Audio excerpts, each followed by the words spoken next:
longa para que possa chegar até o final, mas a pergunta de número 20 nos diz assim: qual foi a providência de Deus para com o homem no estado em que ele foi criado?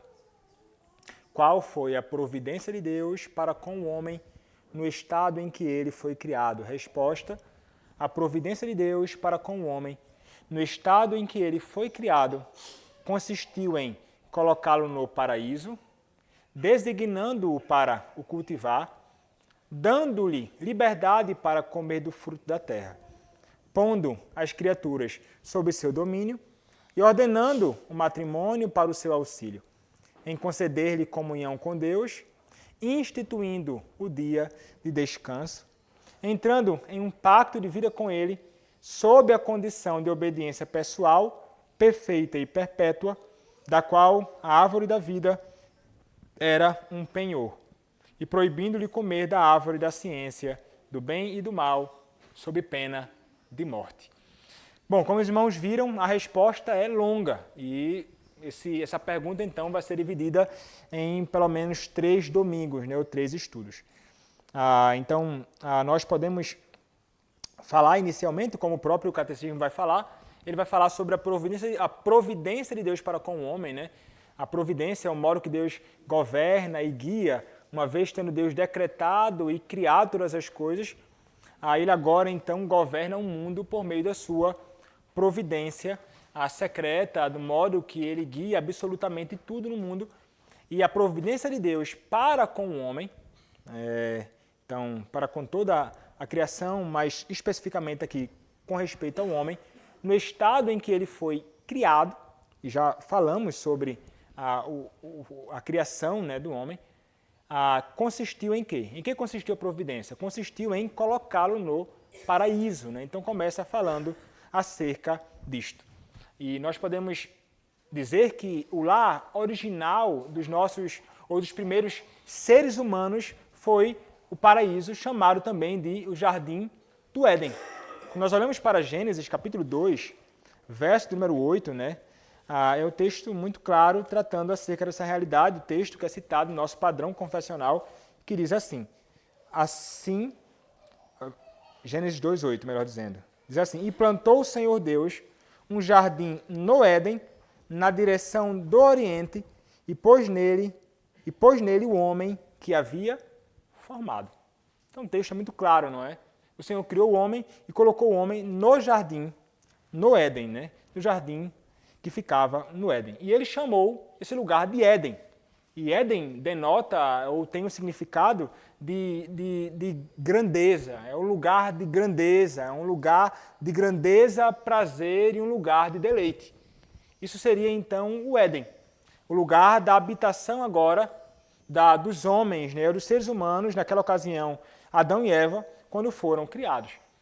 Mas a coisa mais importante sobre o Éden é que ele era o Éden, jardim de Deus. E quem é que nos diz isso? É o livro de Ezequiel. Se você olhar Ezequiel, capítulo 28, verso de número 13, a palavra do Senhor nos diz assim.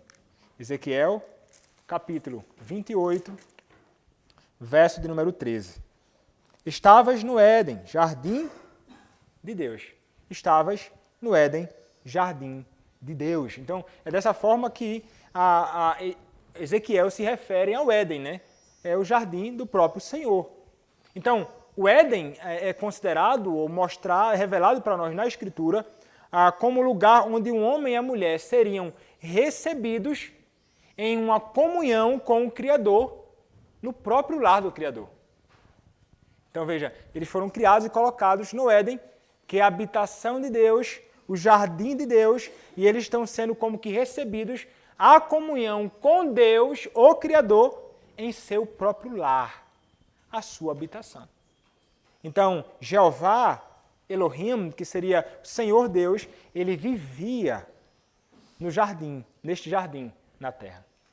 Como diz Gerhardus Voss, um estudioso e teólogo bíblico, ele diz: o caráter da religião, centrada em Deus, encontra sua primeira, mas já fundamental, expressão nesse arranjo.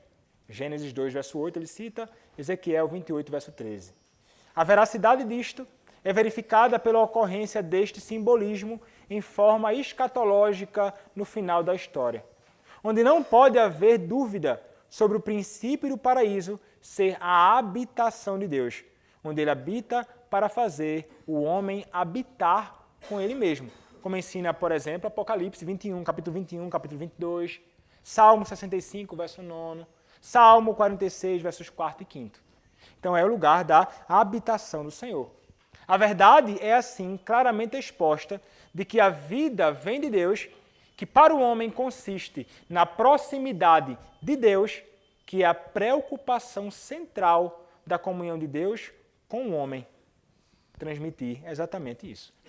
Então, o Éden, ele se tornaria a base a partir da qual Adão e Eva encheriam a terra e também subjugariam e exerceriam domínio sobre toda a terra. Sobre isso nós falaremos mais à frente, que envolve essa pergunta. E todos os recursos da terra e prazeres podiam ser usados para esse fim. Então, o Éden era um lugar de recursos naturais abundantes. O capítulo 2, verso 11, nos mostra isso, né? O primeiro chama-se Pison, é o que rodeia a terra de Avilá, onde há ouro. Era um lugar também de trabalho e um lugar de deleite. O Éden, ele estava cheio de magníficas matérias-primas para Adão e Eva desenvolverem e explorarem plenamente. Era essa, então, a realidade do Éden. E é interessante porque quando nós olhamos para Apocalipse, lá no final, no capítulo 2, verso 7, ele vai fazer uma referência a esse jardim. O Senhor dizendo e falando com a igreja de Esmirna, em Apocalipse, capítulo 2, verso 7, a palavra do nosso Senhor nos diz assim, irmãos. Apocalipse 2, 7. Quem tem ouvidos, ouça o que o Espírito diz às igrejas. Ao vencedor, dar-lhe-ei, que se alimente da árvore da vida, que se encontra no paraíso de Deus. Muito interessante, né? Essa relação no primeiro livro com o último livro e essas referências ao Éden encontradas também em Apocalipse. Então, nós notamos, segundo a palavra, e como ensina nossos padrões doutrinários, que o Senhor ele está, obviamente, aludindo às circunstâncias do jardim do Éden no início da raça humana. Ele promete, então, em Apocalipse, que aquele que vencer, isto é, todos aqueles que são mais que vencedores pela fé no Senhor Jesus Cristo, que eles receberão a plena realidade de tudo simbolizado pela árvore da vida e pelo paraíso de Deus. Então, tudo isso está ligado. Um dia nós experimentaremos, um dia nós estaremos com o Senhor no paraíso. Então, o Jardim do Éden era esse lugar, né, que apontava também para essa realidade que ultrapassa o espaço físico do próprio jardim. Ali, o lugar onde o homem foi criado, onde o homem passou a habitar na casa do próprio Senhor. Como disse a um outro estudioso, aquele paraíso que foi o primeiro estado do homem antes de sua queda será, em um sentido novo e completo, sua herança em Cristo. A árvore da vida será novamente o princípio de sua vida e a essência de sua natureza redimida.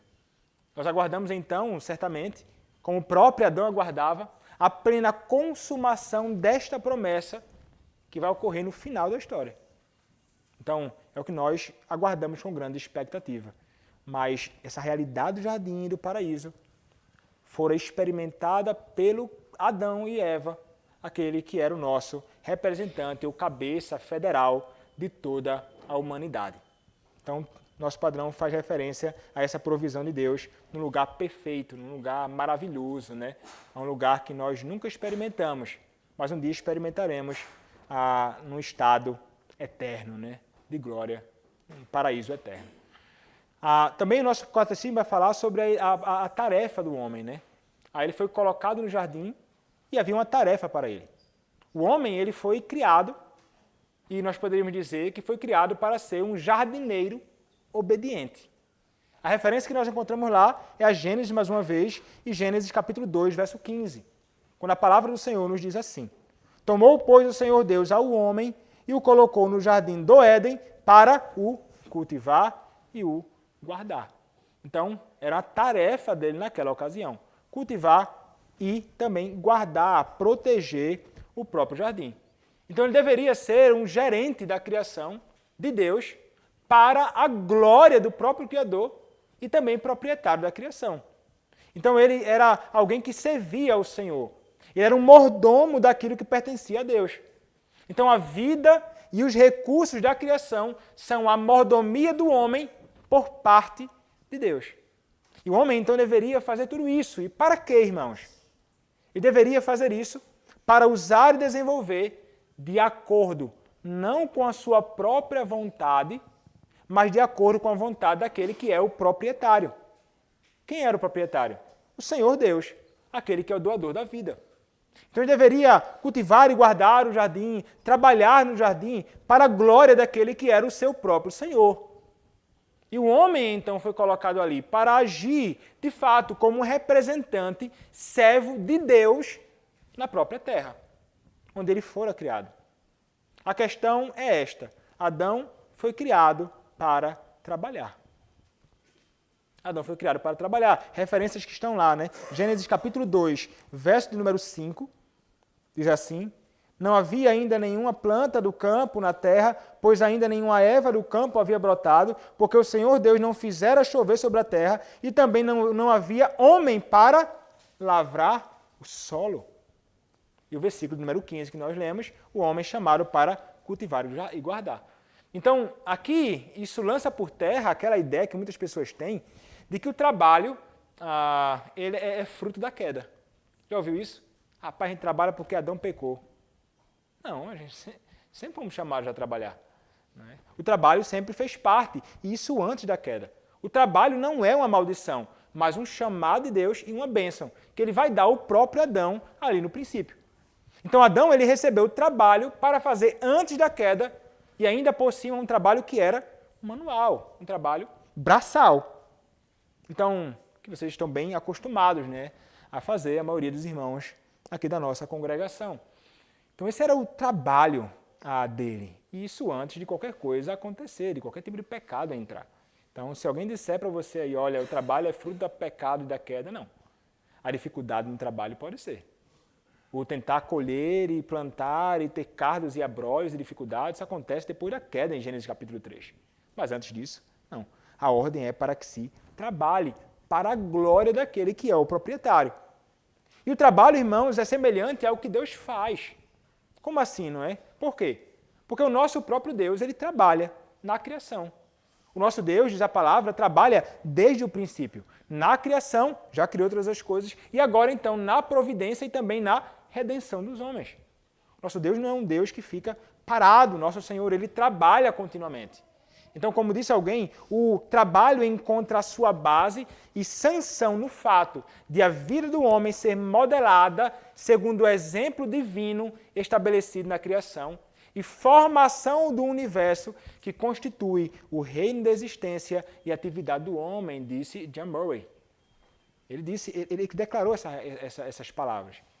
Então, o mandato do trabalho exige trabalho com uma certa constância e regularidade. 6 dias de trabalho e 1 dia de descanso. Como nós veremos mais à frente, né? O Senhor providenciou 1 dia de descanso, como ensina Gênesis capítulo 2, do verso 1 ao 3. John Murray ele vai dizer mais uma vez o seguinte: o ciclo de trabalho é tão irreversível quanto o ciclo de descanso. A lei de Deus não pode ser violada impunemente. Podemos estar certos de que muitos dos nossos males físicos e econômicos decorrem da não observância do dia de descanso semanal. Mas também podemos ter a certeza de que muitos dos nossos males econômicos resultam do nosso fracasso em reconhecer a santidade de 6 dias de trabalho. Então somos chamados tanto para descansar no dia, e muitos dos males que nós acabamos sofrendo vêm do fato de não guardarmos o Shabat de descanso, e também vem por não trabalharmos 6 dias como deveríamos trabalhar diligentemente. Então o mandato do trabalho está subjacente, irmãos, a toda a questão da vocação do homem. O Senhor chamou o homem para isso. Então o caminho que cada pessoa deve seguir em relação aos seus interesses básicos na vida deve ser determinado pela vocação que Deus dá e pelos dons que Deus colocou na sua vida. Então, assim, nós exerceremos aquilo que fomos chamados por Deus para fazer. E o trabalho de cada pessoa é um chamado de Deus. Como ensina 1 Coríntios, capítulo 7, verso de número 17, salvo engano, 1 Coríntios 7, 17. A palavra do Senhor nos diz assim. 1 Coríntios 7, 17. Ande cada um segundo o Senhor lhe tem distribuído. Cada um conforme Deus o tem chamado. É assim que ordena em todas as igrejas.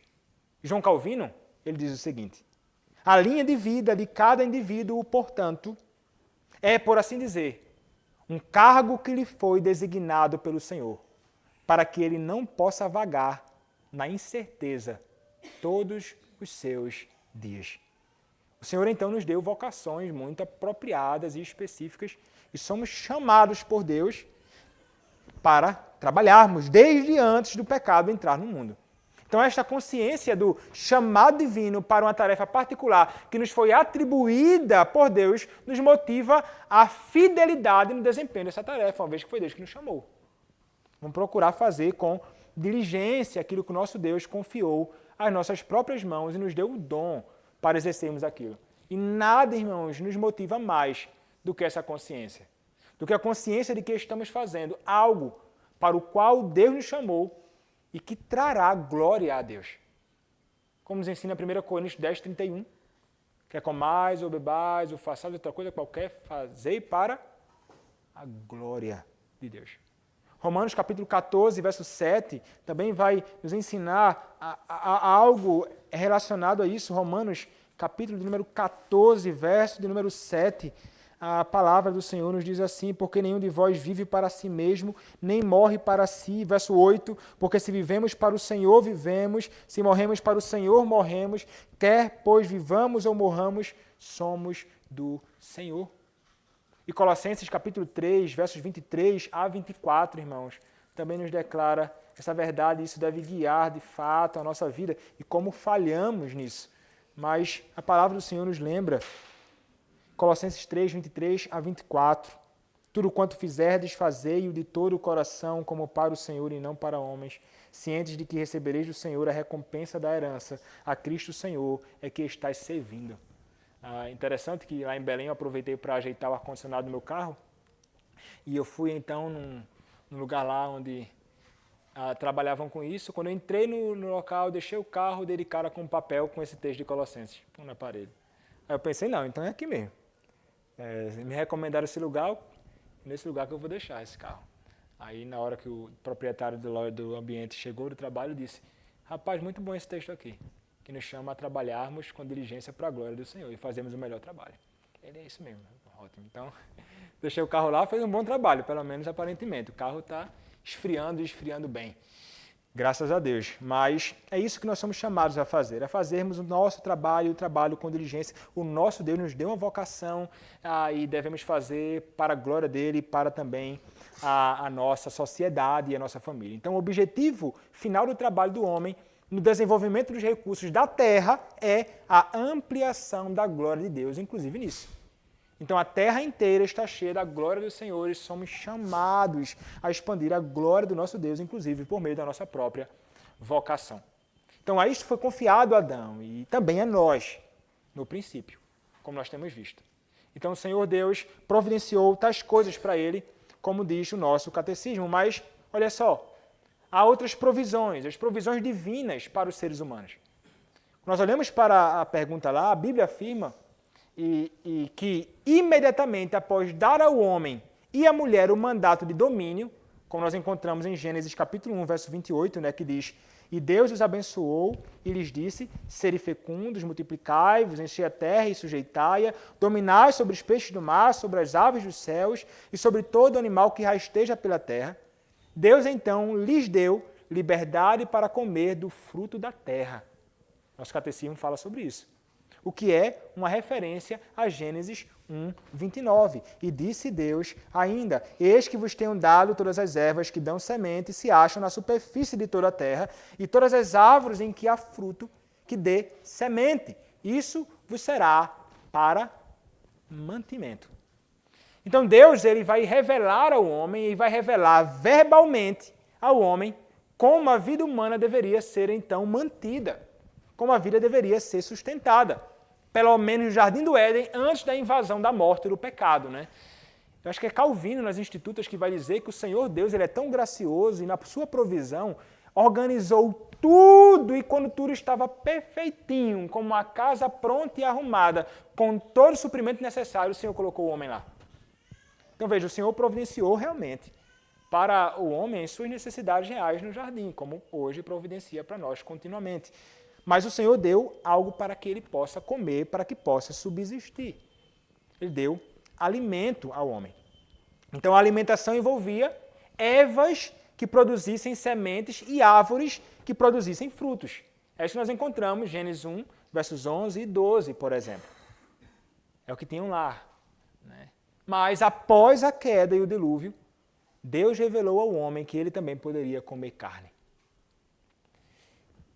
Muito bom comer tudo que o Senhor oferece, né?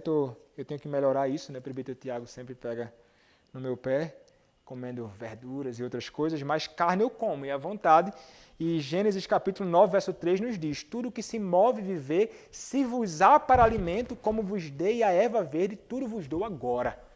Então a carne entra como um outro alimento necessário para a provisão e para a manutenção do homem neste mundo. Então o mandato relativo ao dilúvio, Deus revelou, após a queda do dilúvio, Deus revelou ao homem que ele também poderia comer tais coisas. E o mandato relativo ao consumo da carne em Gênesis 3 é divino e é imutável. E é algo contrário, inclusive, ao que é chamado aí de vegetarianismo ou veganismo, que é pior que o vegetarianismo, né? Que o vegetariano, ele vai dizer, não, eu como salada, verduras e coisas dessa natureza. Mas também come ovos, né? E coisas dessa natureza, usa uma percata de couro feita por algum animal. Só que o vegano, meu amigo, ele não quer nada. E se tiver alguma coisa feita ou que derive de algum animal, coisa dessa natureza, ele não vai vestir, ele não vai usar coisa dessa natureza. Algo estranho, não é? Mas o vegetarianismo, por motivos religiosos, é fortemente condenado na Escritura. Como ensina 1 Timóteo, capítulo 1, verso 3. 1 Timóteo, capítulo 1, verso número 3. Ou eu estou citando o texto errado? Acho que eu estou olhando o texto errado. A referência está errada. Mas o ponto é que o vegetarianismo, ou por razões religiosas, ou baseado na própria Escritura, como se fosse algo que deve ser praticado, é algo que é contrário à própria verdade. Né? Se você pegar o texto de Romanos, capítulo 14, de modo muito claro, o apóstolo Paulo trata sobre isso, e vai dizer que aqueles que não querem comer tais coisas são, na verdade, fracos. Né? E os outros deveriam, então, ter alguma medida de paciência com eles, mas, por motivos religiosos, não se sustenta a prática de evitar comer carne, por exemplo, né? Ainda mais por motivos ou razões religiosas. Então, a omissão da carne nas provisões alimentares feitas a Adão provavelmente se baseia no seguinte, né, anteriormente, porque o pecado não tinha entrado em cena ainda e a morte não tinha aparecido. Só que depois disso, sim, a realidade mudou. Então, nós temos, incluindo aí a ingestão de carne. Então, esta elevação da dignidade do trabalho, né, como nós vimos, é uma parte essencial de uma cultura piedosa e de um Deus que também providencia aquilo que nós necessitamos desde o princípio de tudo. Foi assim para Adão, ou é assim também para nós. Então, mas esse Senhor, ele também, irmãos, ele não somente providenciou tais coisas. O nosso Deus, ele providenciou para o homem algumas ordenanças, e que nós podemos chamar de as ordenanças da criação.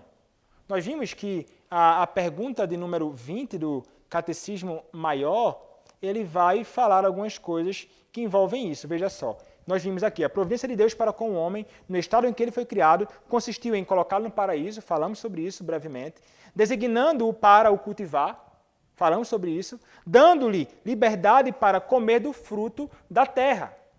Aí diz, pondo as criaturas sob seu domínio, vamos falar sobre isso, e ordenando o matrimônio para o seu auxílio, em conceder-lhe comunhão com Deus, instituindo o dia de descanso, entrando em um pacto de vida com ele e tudo mais. Sobre isso nós vamos falar mais à frente. Então, a isso nós podemos chamar das ordenanças da criação.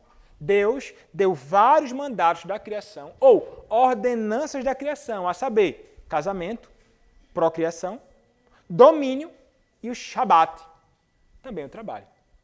Foram ordenanças do próprio Deus na própria criação do homem. E essas ordenanças deveriam guiar o homem e dirigir toda a sua vida, tanto da mulher como do homem, ao longo das suas gerações. Se estende a nós. Então Deus, ele deu ao homem para que ele soubesse viver para a glória de Deus e para que ele também pudesse desenvolver ao máximo as potencialidades da criação. Então isso foi confiado ao homem ali e a nós. Então, à medida que o homem obedece à ordenança do próprio Deus, eles refletem a imagem e semelhança de Deus, mas no nível humano. À medida que eles lidam e tratam e se envolvem com tais coisas. O nosso Deus, irmãos, é revelado como um Deus criativo, um Deus produtivo. Portanto, o homem ele deve ser também produtivo, um procriador. Deus desfruta de unidade íntima consigo mesmo, como a Trindade. Portanto, o homem deve desfrutar de uma só carne no casamento. E Deus tem um domínio ilimitado sobre tudo. Portanto, o homem deve exercer um domínio limitado sobre Deus.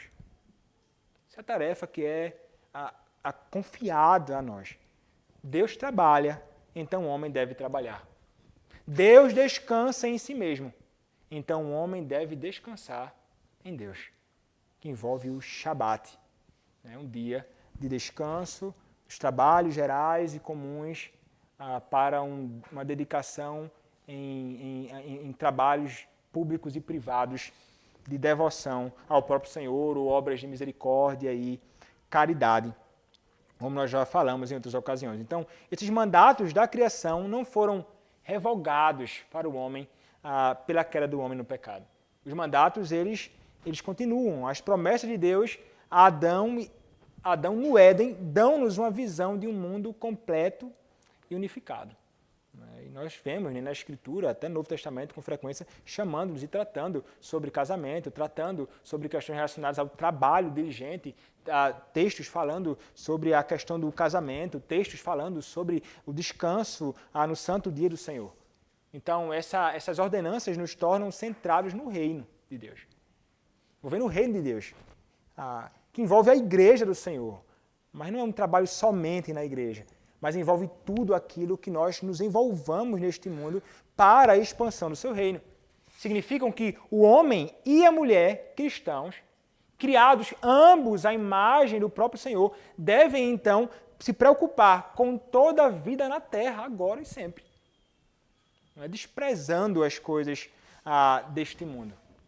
Não podemos viver desconsiderando as demais coisas que estão fora da igreja, porque não há nenhuma zona que seja neutra. Todas as áreas devem ser tomadas pelo conhecimento de Deus e guiadas pelo conhecimento de Deus e à luz da sua verdade. Então, o nosso dever, ele é realmente muito grande. Então, a fé e a obediência à palavra de Deus em Cristo, irmãos, devem permear e dominar tudo, no que diz respeito a questões físicas, espirituais, sociais, religiosas. E somos chamados assim por Deus desde o princípio. E isso vai envolver aquilo que nós chamamos realmente de mandatos, né? E há vários mandatos. Há o mandato do domínio, que nós veremos, o mandato do casamento, que nós também observaremos, e também o mandato do Shabat, que é um dever que todos nós temos, como é posto também no nosso próprio padrão confessional, que foi o que Deus providenciou para o homem ali no princípio. Então, eu só vou tentar adiantar esse primeiro mandato, o mandato da criação, e então nós deixaremos o restante para o próximo domingo, o mandato do domínio. Então, o que nós podemos considerar, irmãos, é o seguinte, que na provisão do Senhor há dois fatos que são básicos. Os dois fatos básicos sobre todos os seres humanos que são essenciais para a compreensão do significado da humanidade são, primeiro, que homem e mulher são feitos à imagem de Deus, está lá em Gênesis capítulo 1, verso 27. E segundo, que o homem e a mulher são chamados a ter domínio sobre toda a terra. Está logo no verso seguinte, né? No verso 28. E Deus os abençoou e lhes disse, sede fecundos, multiplicai-vos, enchei a terra e sujeitai-a, dominai sobre os peixes do mar, sobre as aves dos céus e sobre todo animal que rasteja pela terra. Então note que a palavra nos mostra, irmãos, que os seres humanos foram criados à imagem de Deus para exercer domínio piedoso sobre toda a terra. E note, domínio piedoso sobre toda a terra. Não é um domínio de qualquer jeito. Não é um uso das coisas de Deus de qualquer forma. Ah, o Senhor me chamou para dominar, eu vou fazer, eu vou... Não. É para a glória do Senhor. Né? Então, este domínio global é o resultado necessário do homem ser a imagem do próprio Criador. O Salmo 8 fala sobre essa realidade também. Então, a sua vida, ou a vida do homem, né, de todos nós fomos criados à imagem de Deus, e nós que fomos redimidos por Deus em Cristo, e estamos sendo refeitos à imagem do nosso Criador, a nossa vida não será cumprida a menos que seja vivida em termos deste mandato de domínio. Ser frutífero, multiplicar-se, encher a terra, subjugando-a e ter domínio sobre ela, sob o governo de Deus. Nós não somos colocados como senhores sobre Deus, ou num trono à parte de Deus, mas como vice-regentes, mordomos, abaixo do próprio Deus, que nos guia hoje pela sua própria palavra, em tudo aquilo que nós somos chamados a viver e fazer neste mundo. E esse mandato, irmãos, ele é dito no Antigo Testamento, mas ele é reafirmado em toda a Bíblia. Se você olhar Gênesis 9, verso 7, vai falar acerca disso. Veja, depois da queda, né? Gênesis 9, 7 diz assim, mas sede fecundos e multiplicai-vos, povoai a terra e multiplicai-vos nela. O Salmo 8, que fiz referência aqui, também vai falar acerca desta realidade, quando o Salmo nos diz o seguinte, ó Senhor, Senhor nosso, quão magnífico em toda a terra é o teu nome, pois expuseste nos céus a tua majestade, da boca de pequeninos e crianças de peito suscitaste força por causa dos teus adversários, para fazeres emudecer o inimigo e o vingador. Quando contemplo os teus céus, obra dos teus dedos, e a lua e as estrelas que estabeleceste, que é o homem que dele te lembres, e o filho do homem que o visites. Fizeste-o, no entanto, por um pouco menor do que Deus, e de glória e de honra o coroaste. Deste-lhe domínio sobre as obras da tua mão, e sobre os seus pés tudo lhe puseste. Ovelhas, bois, todos, e também os animais do campo, as aves do céu e os peixes do mar, e tudo o que percorre as sendas dos mares. Perceba que o Salmo também nos ensina isso. Mateus capítulo 28, 18, irmãos, a 20, vai envolver essa realidade. Também desse mandato do Senhor, do dever, então, de dominar toda a terra, quando o Senhor ordena aquilo que nós chamamos de a grande comissão. Hebreus capítulo 2, verso 6 a 8, 2 Coríntios 10, verso 1 ao 5, são textos que reafirmam a realidade do domínio que o homem deve ter, sobretudo aqueles que foram redimidos por Cristo em toda a terra. Como vice-regentes, como mordomos do Senhor, como servos de Deus, para a expansão da sua própria glória neste mundo. Então, este mandato, irmãos, se refere ao aproveitamento e à utilização dos recursos da terra para a construção de uma cultura e uma civilização piedosa na terra através das gerações da humanidade, que seria baseada na palavra de Deus e feita também para a glória do próprio Senhor. Então, a subjugação da terra envolve o dispêndio, né, do pensamento, envolve e exige de nós habilidade, envolve energia para colocar toda a terra sob o domínio piedoso de homens e mulheres obedientes à palavra. É isso que nós somos chamados, né, a fazer em toda a nossa vida. Então, as responsabilidades adicionais, inclusive, da humanidade, no domínio de tudo isso, envolvem, inclusive, a evangelização e as missões mundiais em todo este mundo, né? Vai envolver essa extensão. O que é dito em Gênesis 1, 28 é afirmado em Mateus 28, 19 a 20, envolvendo a expansão do reino de Deus por meio do testemunho do Evangelho, trazendo todas as coisas e todos os homens ao domínio de Deus. Então, nós somos chamados a isso. John Murray, ele vai falar mais uma vez, nos dizendo assim: no sentido em que Jesus falou do sábado como feito para o homem e não o homem para o sábado, podemos dizer que a terra e os seus recursos foram feitos para o homem e não o homem para eles. Ele deveria exercer domínio sobre eles. Eles não deveriam, ou seja, a criação, governá-lo. A terra e os seus recursos deveriam ser colocados ao serviço do seu bem-estar, gozo e prazer, o que de forma alguma desculpa o abuso dos recursos naturais. Então, nós fomos chamados para usar da criação de Deus piedosamente, não sermos usados por Ele. De governar a criação de Deus, não de sermos governados pelo que Deus criou, ou pelo que nós produzimos daquilo que o próprio Deus criou. Então, como profetas, irmãos, nós devemos interpretar a vida em termos da palavra escrita do nosso Deus. Como sacerdotes de Deus, nós devemos dedicar-nos a nós mesmos, às nossas famílias, às nossas sociedades e a todos os produtos das nossas mãos para o serviço e glória do nosso Deus. E como reis, devemos governar a nós mesmos e as nossas culturas sob a lei de Deus no poder do Espírito Santo. Somos chamados por Deus. Isso envolve esse mandato de domínio de um modo mais geral, que foi uma das provisões de Deus para o homem, no princípio, que se estende a todos nós pós-queda. Os demais nós falaremos no próximo domingo, se Deus permitir, o mandato do casamento, o mandato do Shabat, um dia de descanso.